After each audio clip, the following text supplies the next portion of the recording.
Hay un autor que me gusta mucho, que se llama Dietrich Bonhoeffer, se llamaba, y él tiene una especie de dicho que dice algo así como: guardamos silencio antes de escuchar la palabra, porque Dios tiene la primera palabra. Y guardamos silencio al terminar de escuchar la palabra, porque Dios tiene la última palabra. Así que me gustaría invitaros a una costumbre que tenemos en mi comunidad, que es guardar unos segundos de silencio antes de leer las Escrituras y reflexionar en ellas. Así que os invito a tener este tiempo de calma y quietud.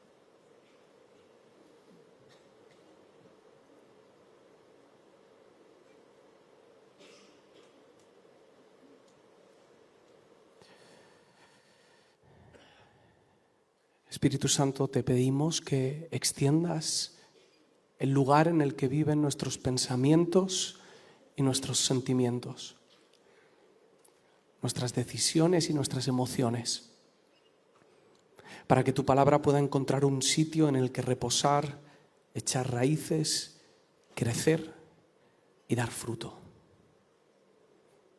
En el nombre de Jesús. Amén. Jueces 2, desde el versículo 10, dice esto: y toda aquella generación también fue reunida a sus padres, y se levantó después de ellos otra generación que no conocía a Jehová ni la obra que él había hecho por Israel. Después los hijos de Israel hicieron lo malo ante los ojos de Jehová y sirvieron a los Baales, y dejaron a Jehová, el Dios de sus padres, que los había sacado de la tierra de Egipto, y se fueron tras otros dioses, los dioses de los pueblos que estaban en sus alrededores, a los cuales adoraron, y provocaron a ira a Jehová, y dejaron a Jehová y adoraron a Baal y a Astarot. Elvis Presley y los Beatles han sido dos de las primeras grandes estrellas de la música a nivel internacional. No solo fueron grandes músicos, sino que obtuvieron mucho reconocimiento en su tiempo. Y los fans de los Beatles y de Elvis estaban locos. Os enseño algunas fotos. Era un nivel de locura alucinante.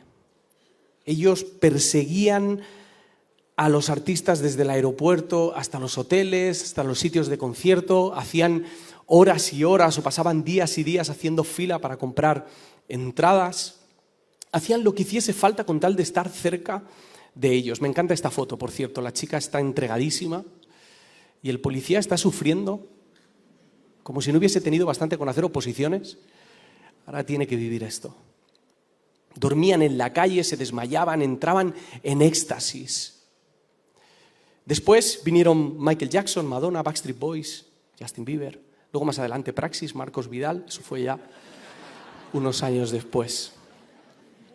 Me llama mucho la atención de los términos que utilizamos para referirnos a la relación que hay entre las estrellas de la música y los seguidores, porque son palabras que tienen connotaciones muy religiosas.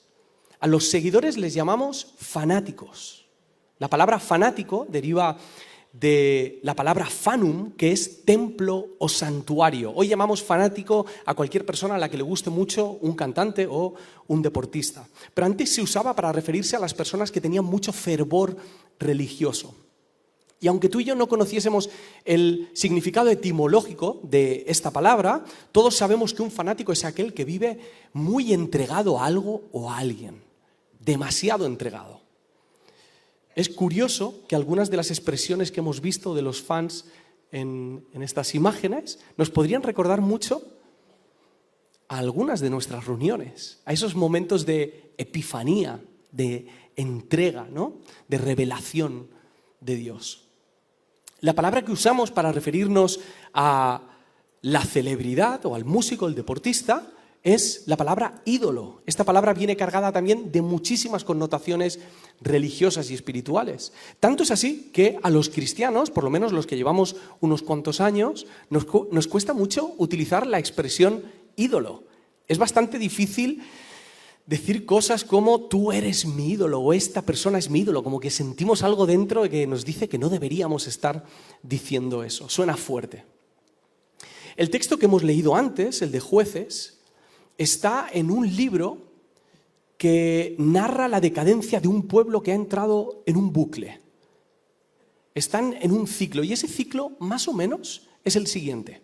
El pueblo de Israel desobedecía, después eran oprimidos, después clamaban a Dios y Dios levantaba a un guerrero, a un juez, para que liberase al pueblo, para volver a desobedecer, volver a ser oprimidos, volver a clamar a Dios y que Dios levantase un juez para liberarlos, para, adivinad, volver a desobedecer, volver a ser oprimidos, volver a clamar a Dios y así una y otra vez durante todo el libro de los Jueces. Es curioso y a la vez bastante triste que esta historia que ocurrió hace miles de años sigue pareciéndose muchísimo a nuestra realidad. Vemos esos ciclos de autodestrucción en nuestro mundo, en nuestra ciudad, en nuestro vecindario, en las familias de nuestros amigos, en nuestras propias familias. Y sobre todo vemos ese ciclo repitiéndose una y otra vez en nosotros. Es como el ciclo del que nos hablaba antes Costan. Él sabía que lo que estaba haciendo estaba mal y llegaba un momento en el que parecía que iba a reaccionar, pero de nuevo volvía a entrar en ese ciclo una y otra vez. De repente, estamos haciendo aquello que no queremos hacer. Es más, estamos haciendo aquello que prometimos que no volveríamos a hacer. Estamos otra vez discutiendo sin control con nuestra esposa. Estamos otra vez pidiendo otro préstamo, dejándonos llevar por la pereza, cayendo en un patrón adictivo o estamos rompiendo una promesa. Y este ciclo no solamente tiene que ver con las cosas que hacemos, también tiene que ver con las cosas que sentimos. También hay un bucle emocional, volvemos a sentir el dolor que no queríamos sentir, volvemos a sentir esa ansiedad de la que parecía que nos estábamos librando, o la desesperación, o vuelves a sentir rabia por estar en la misma posición una y otra vez, como si no hubiese sido suficiente la primera vez. Cuando estamos en esos bucles, por inercia, solemos echarle la culpa a los demás. La culpa la tienen las circunstancias, la suerte, la educación, los políticos.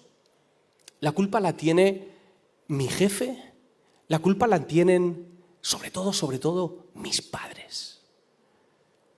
La culpa la tiene mi mujer. La culpa la tiene mi esposo. La culpa la tienen mis hijos.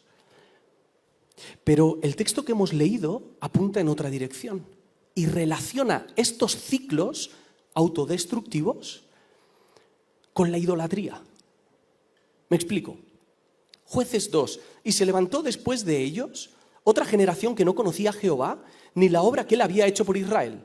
Después los hijos de Israel hicieron lo malo ante los ojos de Jehová y sirvieron a los Baales. El ciclo destructivo de Israel empieza olvidándose de Dios y adorando a otros dioses. Pero la expresión que utiliza no es solamente de adoración, de postrarse ante un dios o cantarle canciones a ese dios, sino que dice que sirvieron a otros dioses, es decir, vivían para ellos. Su salvación ya no la buscaban en Jehová. Jehová ya no era aquel Dios que les había salvado, se habían olvidado. Y ahora Jehová era un Dios más entre el resto de catálogo de dioses que tenía el pueblo. Y entre líneas leemos algo muy importante acerca del comportamiento humano. Y es lo siguiente. No hay manera de que los seres humanos no tengamos dioses. No hay manera. Si nos olvidamos de un Dios, lo sustituiremos por otro. Y esto no tiene nada que ver con ser ateo, agnóstico, creyente, con tener mucha fe o poca fe, con pertenecer a una religión, con ir a una iglesia. Esto es algo humano, todos tenemos un Dios. La cuestión es quién o qué es tu Dios. Tim Keller, que fue un pastor y autor, ha sido muy influyente en los últimos 20, 30 años, ha escrito mucho acerca del tema de los dioses. Y él define a los ídolos como algo que es más importante para usted que Dios. Cualquier cosa que cautive su corazón y su imaginación más que Dios. Cualquier cosa que espere que le proporcione lo que solamente Dios puede darle. Y ojo, que nuestro corazón puede dejarse embaucar por muchos ídolos diferentes. Hay un pasaje muy conocido en la Biblia, Éxodo 20, en el que se relatan los mandamientos para el pueblo de Dios y nuestra base moral judeocristiana. Y uno de esos mandamientos dice lo siguiente, Éxodo 24, no te harás imagen ni ninguna semejanza de lo que está arriba en el cielo, ni abajo en la tierra, ni en las aguas debajo de la tierra. Es decir, que los seres humanos tenemos una creatividad asombrosa para convertir en ídolos cualquier cosa. Lo que está en el cielo, lo que está en la tierra y lo que está debajo de las aguas de la tierra. Y antes de lo que creemos, nos encontramos rindiéndole nuestra fidelidad al dinero, al éxito, al físico, a la belleza, al trabajo, la productividad, la comida, las relaciones, los hobbies, los nacionalismos, las conspiraciones. Cogemos aire. Las celebrities, el deporte, la posición laboral, el conocimiento, el reconocimiento, la identidad, la religión, la iglesia, el ministerio, las ideologías, el sexo, la política y los políticos. Vuelvo a citar a Keller. Un ídolo es cualquier cosa en la que fije su vista y diga en lo más íntimo de su corazón: si consigo eso, mi vida tendrá sentido. Con el tiempo y con los golpes de la vida, vas descubriendo que los ídolos más inofensivos son aquellos a los que a lo mejor llamamos ídolos de manera cotidiana. Te vas dando cuenta de que el problema real no son los Beatles, ni Aitana, ni Carvajal Balón de Oro. Esos no son los ídolos. Los ídolos más sospechosos son aquellos que pasan desapercibidos, aquellos que están escondidos. Hago un paréntesis, mensaje únicamente para los que sois cristianos. Los cristianos evangélicos somos expertos en reconocer y en denunciar la idolatría de otras religiones o de otras ramas del cristianismo.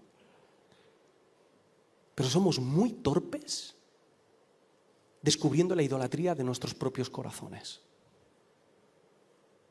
Cierro paréntesis. Y ahora pregunta para todos.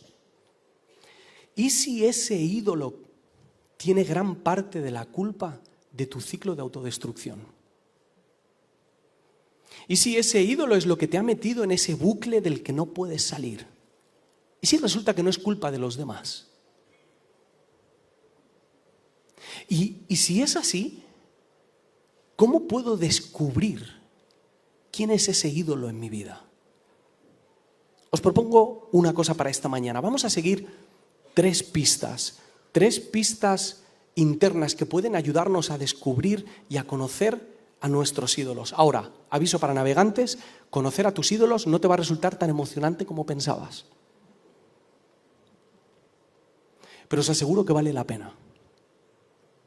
Porque si pasar por este ejercicio de autoexamen nos ofrece la posibilidad de reconocer a ese ídolo y salir de ese ciclo, lo que sea por salir. Primera pista, los deseos. Ese es el punto de partida de todos nosotros, no solamente de los que estamos aquí, sino de todos los seres humanos. Nacemos con deseos que vienen de fábrica, vienen de serie y necesitamos satisfacer esos deseos. El deseo de ser amado, de pertenecer, de tener un propósito, el deseo de libertad. Son deseos que motivan nuestras búsquedas, nuestras decisiones. Son los deseos que justifican nuestro estilo de vida. ¿Qué es aquello que amas? ¿Qué es aquello que deseas profundamente? No aquello que le dirías a los demás que deseas, sino aquello que te da vergüenza reconocer que deseas. Mi mejor amigo Joan y yo tenemos una costumbre que es la de inventarnos juegos hipotéticos El juego más simple sería, ¿qué te comprarías? ¿Qué sería lo primero que te comprarías si te toca 1.000.000 de euros, ¿no? Ese sería el más básico, luego se va complicando. La cuestión es que un día estábamos charlando y dijimos, ¿y si tuvieses la capacidad de tocar un botón y que se cumpliese el deseo más profundo de tu corazón? ¿Qué sería lo que ocurriría? ¿Estás tú solo en tu cabeza? ¿No te tienes que mentir a ti mismo? El Señor sabe cuál es ese deseo. ¿Qué es aquello que amas sobre todas las cosas? ¿Qué es lo que quieres? ¿Qué es lo que deseas? Es importante que seamos honestos con nosotros mismos porque aquello que satisfaga ese deseo, aquello que sea capaz de saciar ese hambre, tiene la posibilidad de convertirse en nuestro ídolo. Por ejemplo, uno de los grandes deseos de nuestra cultura es la sensación de libertad. Y hacemos lo que haga falta por tener esa sensación de libertad. Somos capaces incluso de esclavizarnos con tal de tener esa sensación de libertad. Pero este no es un deseo solamente de nuestra época, esto es un deseo que viene de fábrica desde hace muchos años. Génesis 3, versículo 1, con que Dios os ha dicho, no comáis de todo árbol del huerto. Y la mujer respondió a la serpiente, del fruto de los árboles del huerto podemos comer, pero del fruto del árbol que está en medio del huerto, dijo Dios, no comeréis de él, ni le tocaréis, para que no muráis. Entonces la serpiente dijo a la mujer, no moriréis, sino que sabe Dios que el día que comáis de él, serán abiertos vuestros ojos y seréis como Dios, sabiendo el bien y el mal. Lo primero es que la serpiente pinta un escenario que no existe, porque Dios en ningún momento les ha dicho que no coman de ningún árbol del huerto. Eso es algo que se inventa la serpiente. Y después lo que hace la serpiente es intentar hacer sentir al ser humano limitado, sin espacio, como si el ser humano no fuese libre en aquel momento. Y le dice que si come, será como Dios. Es decir, si come, será libre. Si come, podrá decidir qué es lo que está bien y lo que está mal. Podrá hacer lo que quiere. Juega con medias verdades, porque es verdad que el deseo de libertad viene dado por Dios, pero el deseo de librarnos de Dios es idea de la serpiente. Y así es como funcionan nuestros deseos, con medias verdades. Es decir, en esencia, nuestro deseo de pertenecer, de ser, de saber o de ser libres está dado por Dios. Pero si no lo saciamos en Dios, acabaremos buscando cualquier otra fuente que, adivinad, nos va a dejar con más sed, nos va a dejar más vacíos y nos va a llevar a repetir una y otra vez ese ciclo de ansiedad, ese ciclo de preocupación, ese ciclo de adicción, ese ciclo de cansancio, ese ciclo de ira, ese ciclo de rabia, una y otra vez. La segunda pista a seguir son nuestros rituales. Hay una palabra que me gusta mucho que es la palabra liturgia.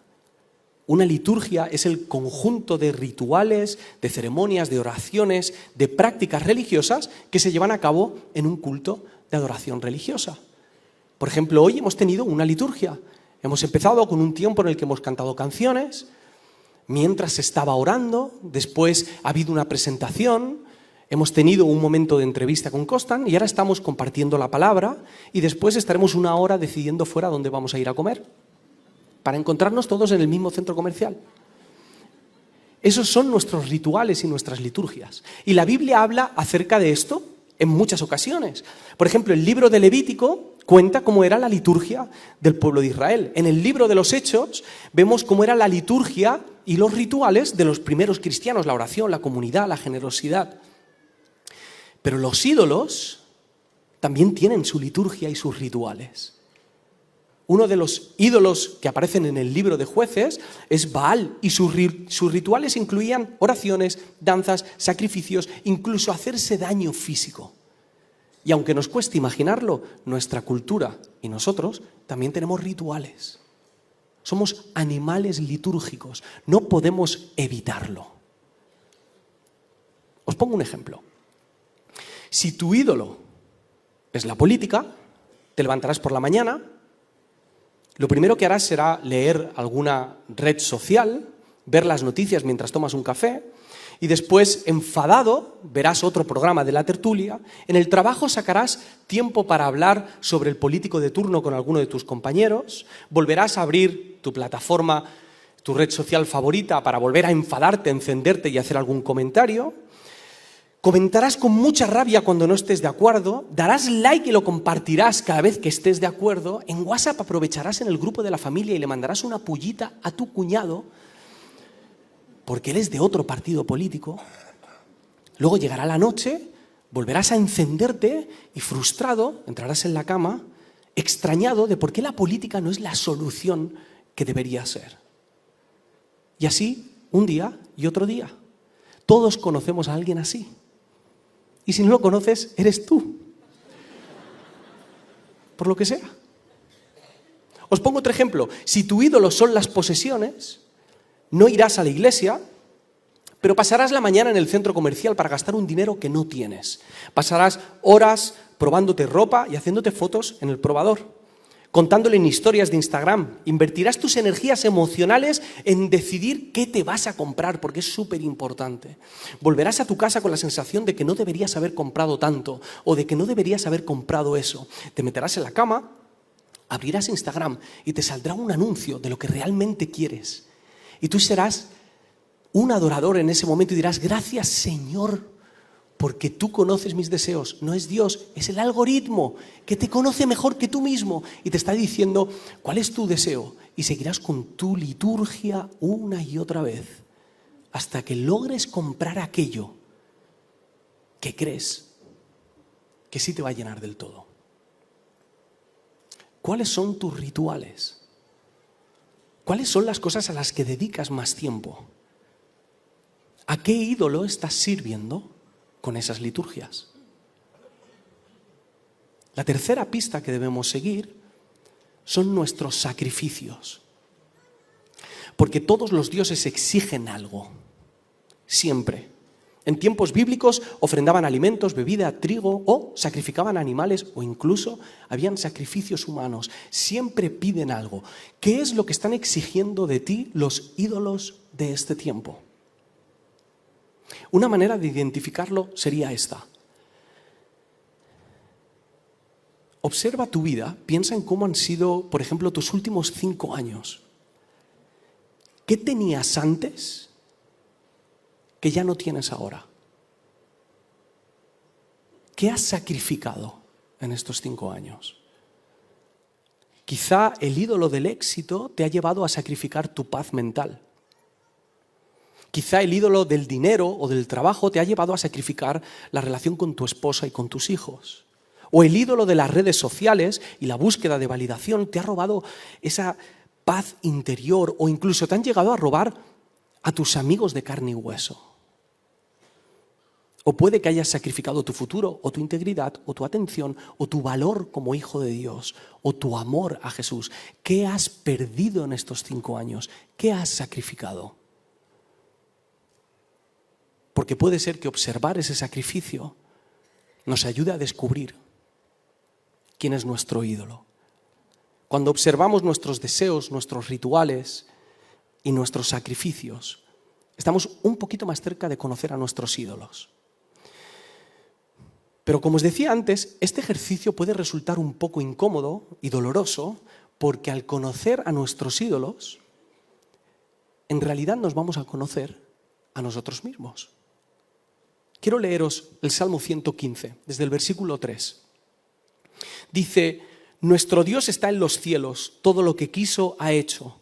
Los ídolos de ellos son plata y oro, obra de manos de hombres. Tienen boca, mas no hablan, tienen ojos, mas no ven, orejas tienen, mas no oyen, tienen narices, mas no huelen, manos tienen, mas no palpan, tienen pies, mas no andan, no hablan con su garganta. Semejantes a ellos son los que los hacen, y cualquiera que confía en ellos. Son dioses hechos a nuestra imagen y semejanza, son artesanía de nuestra imaginación para justificar nuestros amores, nuestros errores y nuestros pecados. En un principio, los ídolos no nos suponen ninguna amenaza a nuestro estilo de vida. Incluso te diría que al revés, potencian nuestros deseos. Incluso parecen tolerantes, parece que un ídolo te va a permitir que tengas otros ídolos.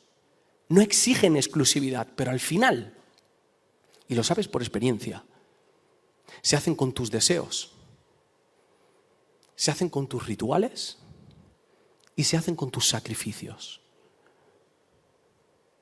Nosotros empezamos moldeando a nuestros ídolos y ellos terminaron moldeándonos a nosotros.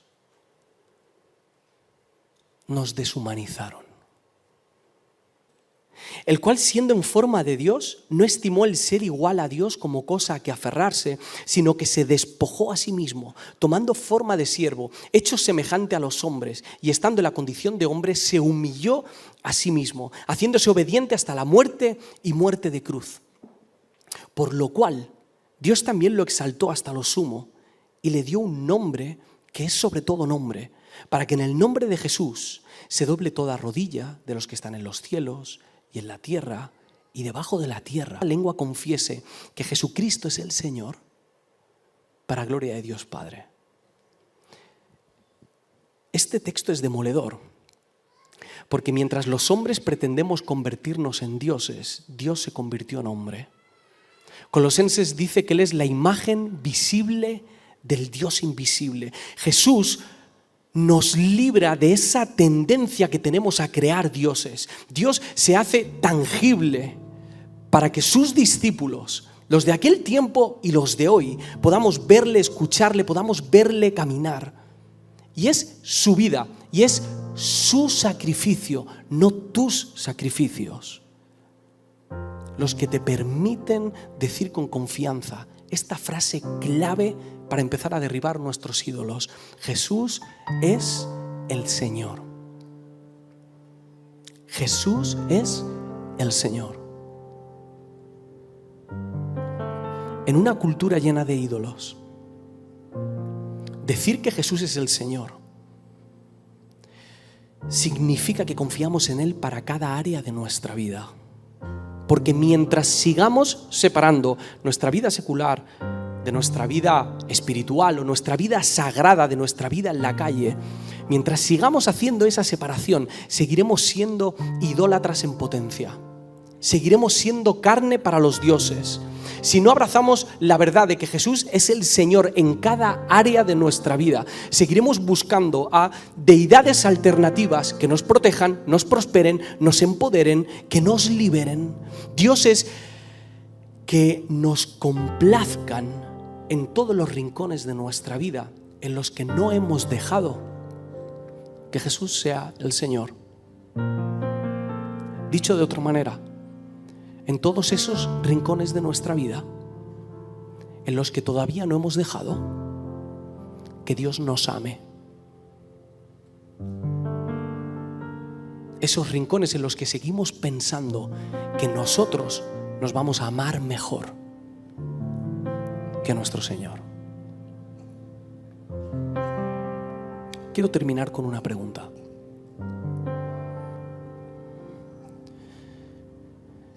¿Estoy dispuesto a hacer lo que Dios me diga en cualquier área de mi vida? ¿Estoy dispuesto a hacer lo que Dios me diga en cualquier área de mi vida? Qué importante es esta pregunta, porque si hay algún área de nuestra vida en las que no estamos dispuestos a confiar en el Señor, si no estamos dispuestos a obedecer, quiere decir que en ese área de tu vida hay otro Dios gobernando. Y adivina, ese Dios se parece muchísimo a ti. Muchísimo. Y ese ídolo te va a fallar una y otra vez. Hay algo que pasa en el libro de los Jueces, y es que este ciclo que os enseñaba al principio, el de desobedecer, ser oprimidos, clamar y ser liberados, cada vez es más decayente, cada vez es peor, cada vez es más oscuro, cada vez, como decía Costan, está más profundo en el pozo. ¿Cuánta profundidad estás dispuesto a soportar en tu vida hasta que puedas reconocer que Jesús te ama mejor a ti que tú mismo? ¿Hasta dónde estás dispuesto a llegar? ¿Qué estás dispuesto a sacrificar? ¿Y para qué sacrificar eso si Jesús ya lo sacrificó todo por ti?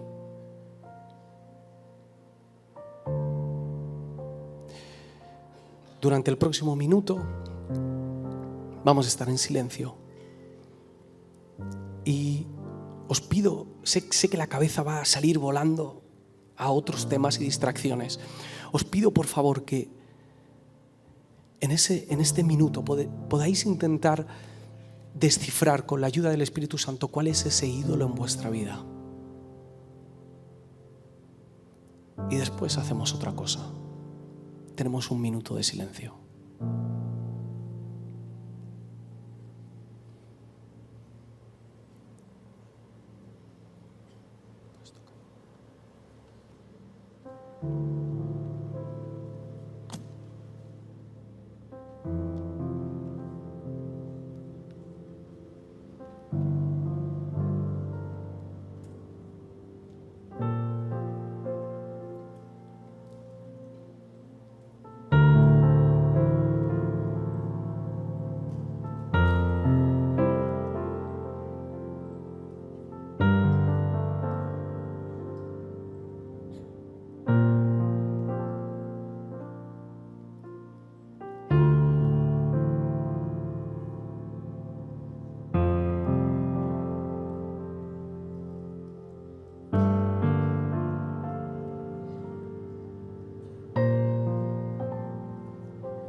Reflexionar forma parte de lo que hacemos como seres humanos, no solo como creyentes. Pero reflexionar no sirve de nada si uno no pone un palo en la rueda que te saque de ese ciclo. Y quería invitaros a hacer algo simbólico. Un gesto que nos ayude, o mejor dicho, un gesto que te ayude a saber hasta dónde estás dispuesto a llegar con esto de reconocer a tus ídolos. Si tú has identificado a ese ídolo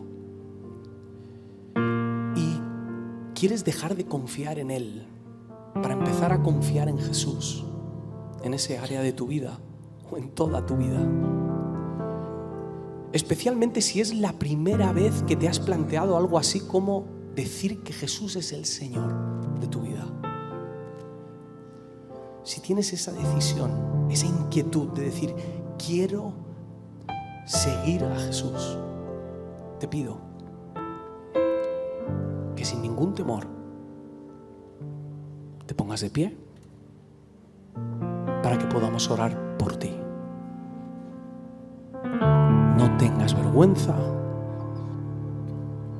Si hace mucho tiempo dijiste Jesús es el Señor y estos últimos años tu vida ha dicho lo contrario, también es un momento para volver a decir Jesús es el Señor. Así que si es tu caso, también te invito a ponerte de pie.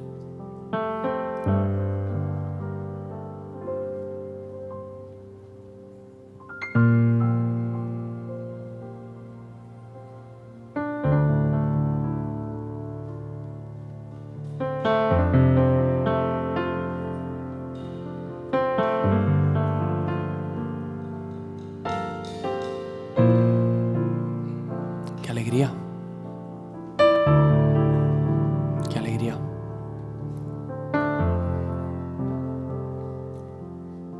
Me gustaría que toda la iglesia podamos orar por ellos, ¿os parece?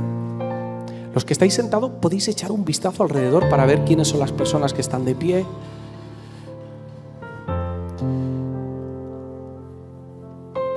Quédate con una cara y vamos a orar. Señor, gracias por tu infinita paciencia, porque nos llamas una y otra vez, porque nos atraes sin saber cómo con tus lazos de amor, porque de nuevo tocas nuestro corazón para volver a casa. Te pido, Señor, que podamos volver a recuperar nuestro sentido espiritual, que podamos sentir profundamente la necesidad de cambiar de Dios, de dejar de fiarnos de nosotros mismos, para poner nuestra confianza en ti, Jesús.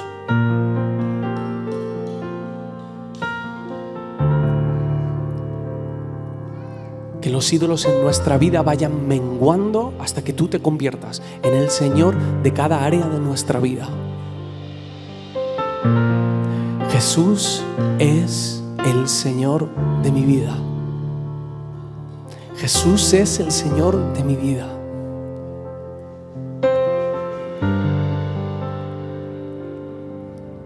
A lo mejor no lo sabías y es el momento de reconocerlo, así que si quieres seguirme, di conmigo esto: Jesús es el Señor de mi vida. Sé el Señor de mi vida.